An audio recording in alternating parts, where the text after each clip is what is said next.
Aujourd'hui, le changement climatique est une réalité. La température globale de la planète augmente. Dans la région des Grands Causses, cette hausse commence déjà à se faire sentir. Les répercussions vont s'accentuer. Elles se traduiront par des sécheresses plus fréquentes, une modification du régime de précipitation, la diminution de l'humidité des sols et leur érosion accrue, et par l'accentuation des phénomènes climatiques violents comme les inondations, les tempêtes et les canicules. L'agriculture est dépendante du climat et confrontée aux aléas. Ici comme ailleurs, il est nécessaire de s'adapter et des agriculteurs agissent. Améliorer ces pratiques et gagner en autonomie permettra d'affronter plus sereinement les aléas du climat.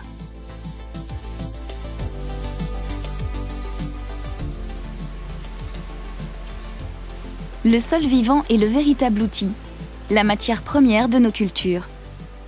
Le protéger durablement est le premier geste à mettre en œuvre. Limitons le travail du sol et évitons le broyage des pierres pour réduire le risque d'érosion. Couvrons le sol au maximum pour le protéger des phénomènes météorologiques et allongeons les rotations des cultures pour l'enrichir.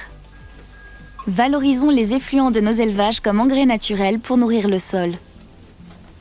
Cette matière organique apporte des éléments minéraux. À terme, cela assure aussi une meilleure disponibilité des éléments minéraux et maintient plus durablement l'humidité du sol. Plantons des arbres. Les haies et les nouvelles pratiques agroforestières nous assurent aussi un apport constant en matière organique et en éléments minéraux.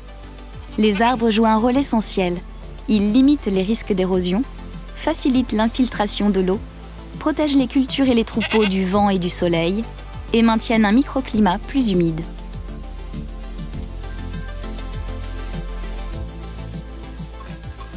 Pour commencer, assurons un certain équilibre entre la capacité du sol à produire les ressources fourragères et les besoins alimentaires du troupeau. Optimisons le pâturage et redécouvrons et diversifions les espèces végétales locales, plus adaptées au terroir. Et privilégions des cycles de pousses variés.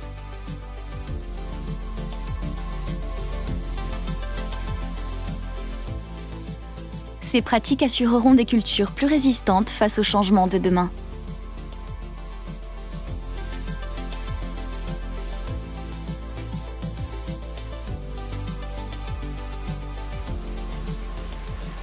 Utilisons toutes les ressources naturelles de l'exploitation pour conserver l'équilibre de nos élevages.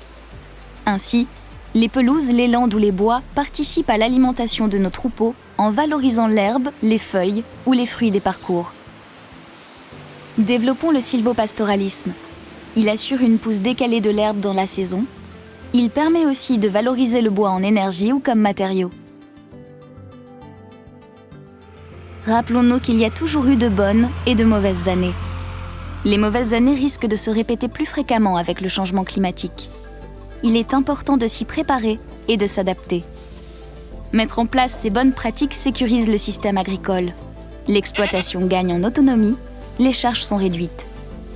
Le sol est notre patrimoine. Il est lié au climat. Protégeons-le pour le transmettre aux générations futures.